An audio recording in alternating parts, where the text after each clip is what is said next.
Bonjour, je vois que vous avez été nombreux à suivre mes vidéos sur le focus stacking depuis février dernier et je voulais revenir sur le logiciel de traitement car lors de ces précédentes vidéos en février, j'avais fait une prise de vue en studio qui s'était très bien passée où j'avais eu en fin de compte eu très peu à utiliser les outils de retouche d'Helicon Focus. Donc là, dernièrement, je viens de refaire une série de photographies avec le Nikon D810 et le 60 mm macro, en macro photographie avec du focus stacking. Et une des photos m'a posé pas mal de problèmes puisque ça a été un focus stacking que j'ai réalisé en extérieur. Donc malgré qu'il n'y avait pas de vent, le moindre souffle fait bouger un petit peu l'image. Donc je me suis retrouvé au final avec une image avec des bords détériorés, et donc il a fallu faire faire pas mal de travail de correction. Donc il me semble intéressant de vous montrer comment fonctionnent les outils d'Helicon Focus pour arriver justement à récupérer des aberrations qui sont dues à un mouvement du sujet, là ici une fleur, qui peut bouger au fur et à mesure de la progression de la pile. Donc nous allons nous retrouver directement dans Helicon Focus. Donc là, je vais importer toutes les photos qui ont été réalisées donc en extérieur.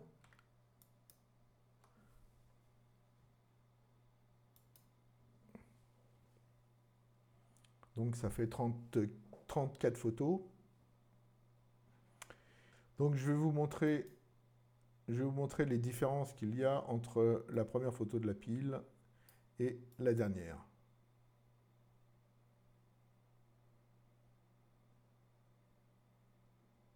Vous voyez, donc il y a quand même une assez grosse différence. Donc je vais procéder au rendu.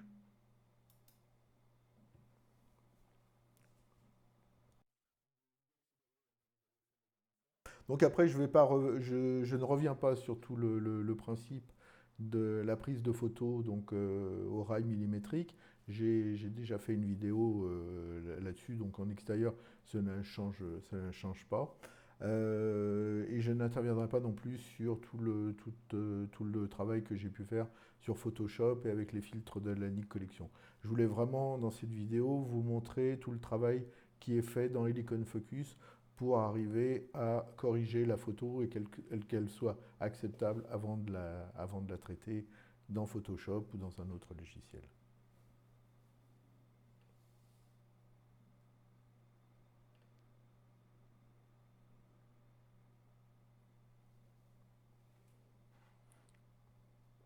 Donc là, vous voyez la différence qu'il y a, c'est-à-dire qu'en fin de compte, en bougeant, toute cette partie-là, ça a créé des images fantômes ici, ici, ainsi qu'ici, et aussi des aberrations un petit peu là. Ouais. Autrement, bon, l'image, le reste de l'image est pas mal. Donc là, c'était une pétouille qui s'est, en fin de compte, qui avec la pile en se déplaçant fait ce trait. Il y a cette partie-là où j'avais hésité, puis en fin de compte, je la laisse telle quelle parce que je trouve que c'est assez joli, parce que je pense que ça doit être une autre fleur que l'on doit voir de loin. Et autrement, il y a un bokeh qui est assez joli et une présence de la feuille là qui est pas mal. Donc ce que je voulais vous montrer, c'est donc les outils pour, euh, pour arriver à corriger ces aberrations. Donc on commence déjà par faire retouche.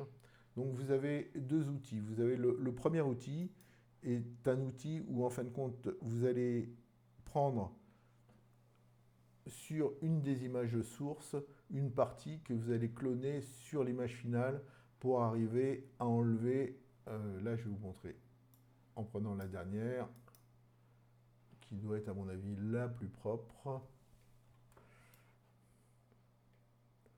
bien que peut-être un peu plus loin.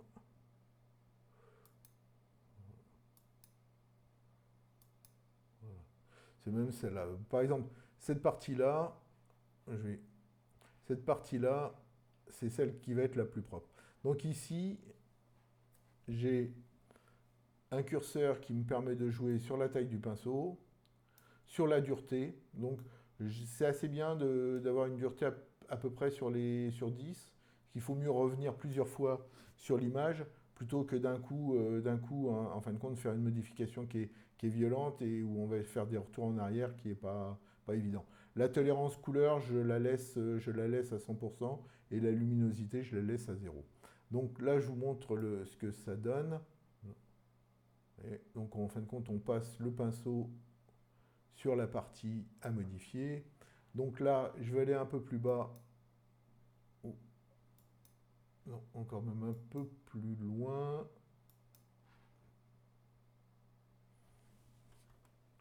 Pour avoir la partie la plus nette.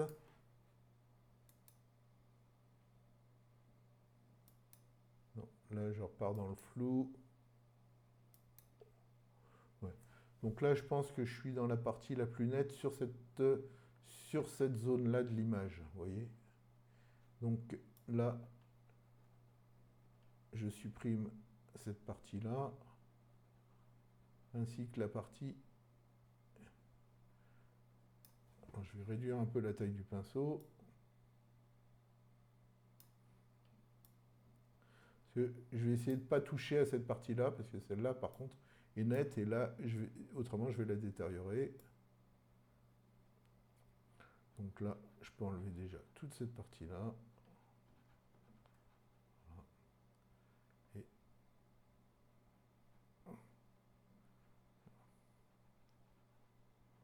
donc après, je vais agrandir la taille du pinceau pour reprendre un peu ce flou-là, qui est plus joli. Donc là, je peux déjà l'enlever, après je le... Là. Ensuite, je vais aller ici. Donc pour réduire cette partie-là.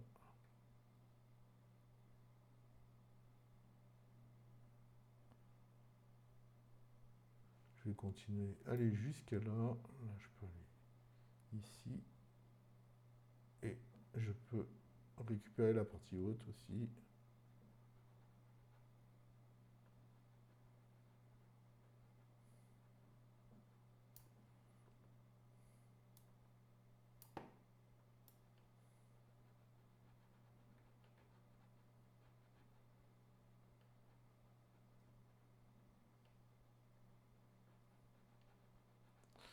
Voilà.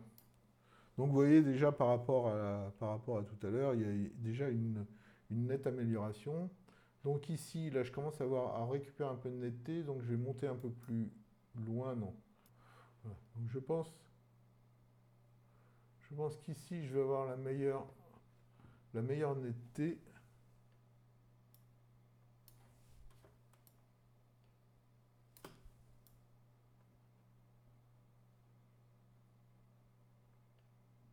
Bon, ça m'est égal puisque cette partie-là va être supprimée.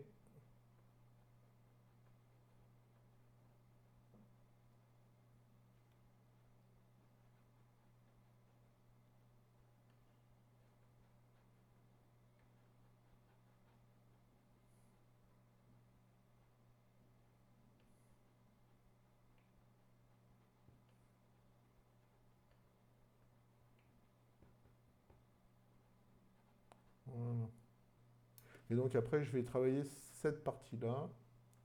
Donc je vais pas trop remonter là. Je pense que je suis bien. Bon, ici.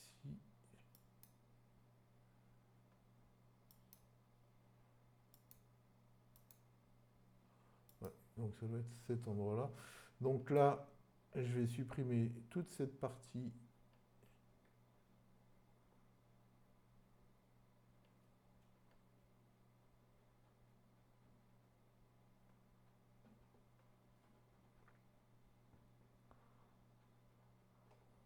Cet outil est vraiment très bien parce que comme on sert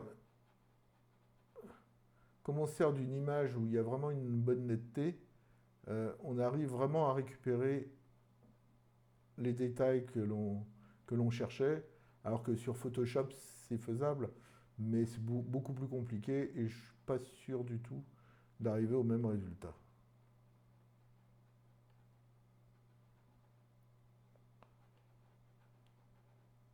Donc je vous montrerai après comment... Parce que là, je crée des aberrations de couleurs entre les différentes zones. Donc je vous montrerai, une fois que j'aurai dégrossi au maximum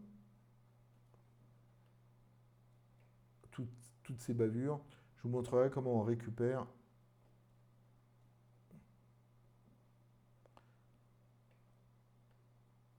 toutes ces différences de tonalité. Donc là, je suis assez content de cette partie-là. Alors, justement, pour éviter après tous les problèmes, je préfère accentuer vraiment tous les bords de telle manière que j'interviendrai pas après sur les contours. Après, on va arriver dans les parties les plus délicates, c'est dans les tiges, puisqu'en fin de compte, comme il y a des mouvements de tiges, on se retrouve à déplacer d'une partie de netteté à l'autre, on se retrouve à déplacer la tige, et donc avoir des aberrations dans sa continuité.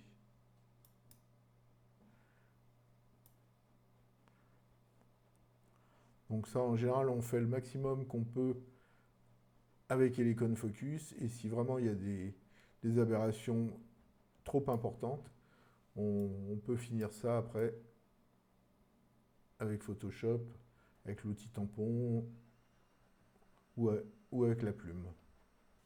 Donc j'accélère un petit peu les rendus parce que autrement la vidéo durerait 2 heures.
Voilà déjà donc l'image retravaillée. Donc après, je vais choisir l'endroit, le flou, la zone floue que je préfère, de savoir si c'est la dernière image de la pile, donc c'est celle que l'on voit donc sur la partie gauche, ou si c'est la première.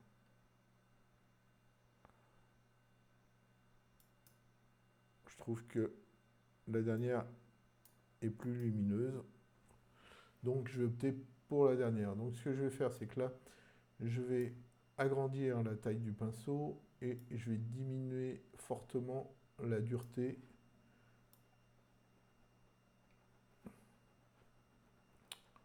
pour avoir des zones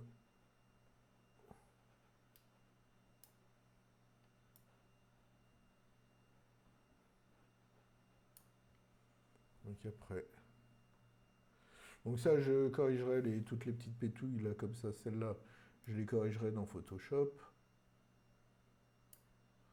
Donc après, j'ai ces parties-là. Donc ça va me permettre de vous montrer le deuxième outil. Donc jusqu'à présent, j'avais travaillé avec l'outil clonage. Maintenant, je vais travailler avec l'outil pinceau. Donc l'outil pinceau, cela permet de cloner une partie, une couleur d'une partie de l'image sur un autre endroit. Donc là, par exemple, je choisis celle-là. Donc j'ai toujours la même chose, la taille du pinceau et la dureté. Donc là aussi, c'est quand même assez bien de ne pas mettre une dureté trop grande et de repasser plusieurs fois. Parce que là, quand on fait comme ça, on peut même déborder un petit peu sur la fleur sans que ça se voit trop. Donc je vais quand même faire.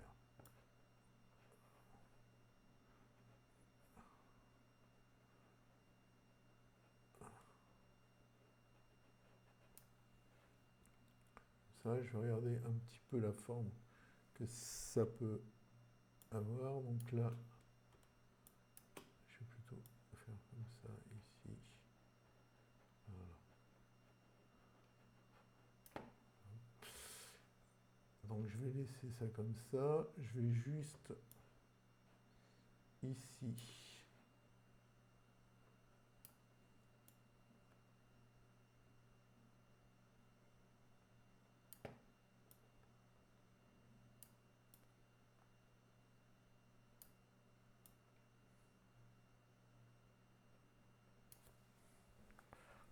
J'aurais un petit peu à retravailler aussi ici, parce que j'aime pas trop cette partie-là qui est pas... Donc là, par contre, je vais travailler beaucoup plus large. Peut-être pas autant.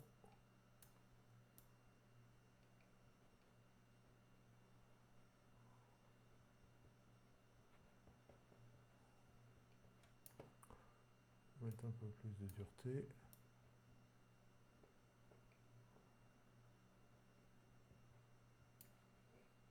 Encore un peu.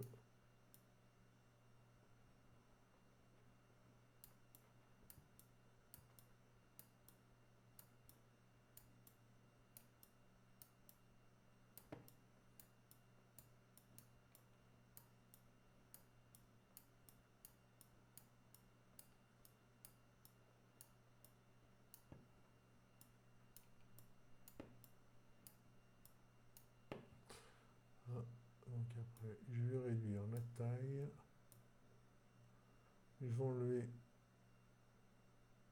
la bavure qui est là.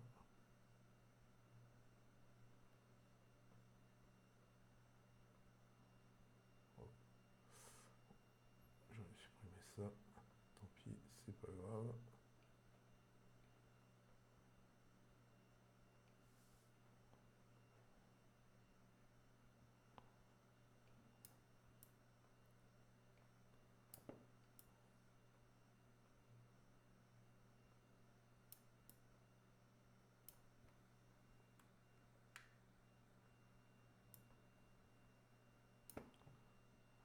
Donc après, je réduis un peu la dureté.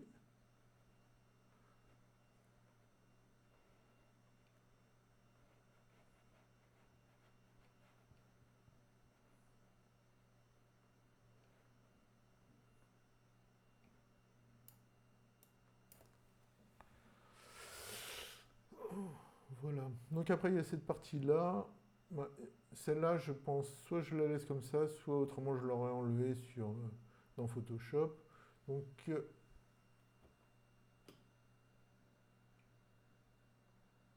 y a encore un tout petit peu en augmentant la taille.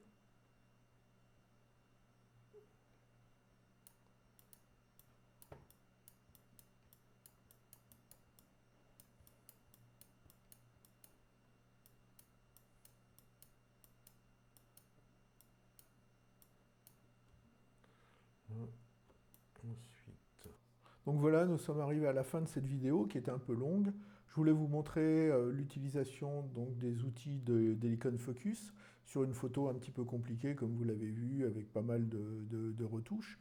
Actuellement, je ne vous ai pas montré tout parce que ça dure quand même un petit moment, donc je voulais vous montrer un peu l'utilisation de ces différents outils, les principaux, le clonage et le pinceau. Ensuite, tout le reste a été fait sur Photoshop, à la plume et au tampon. Et ensuite, j'ai appliqué deux filtres de la Nik Collection, Viveza et puis ColorFX, pour arriver au résultat final que vous voyez. Donc j'espère que ça vous a intéressé, que vous voyez un petit peu ce que l'on peut faire donc, en macro-photographie avec du focus stacking, et que de faire ça en extérieur, c'est quand même une gageure par rapport au studio, parce que même s'il n'y a pas de vent, il y a des souffles, des minuscules souffles, qui font que sur une pile de plusieurs dizaines de photos, vous avez des mouvements que vous devez corriger après, et plus vous avez de mouvements, plus le fond n'est pas uni et plus c'est compliqué. Donc j'espère que cette vidéo vous a intéressé, comme je sais que vous êtes nombreux à me suivre sur le focus stacking. Donc je vous invite à vous abonner et si vous avez aimé, à mettre un petit pouce pour le référencement. Je vous remercie et à très bientôt j'espère. Au revoir.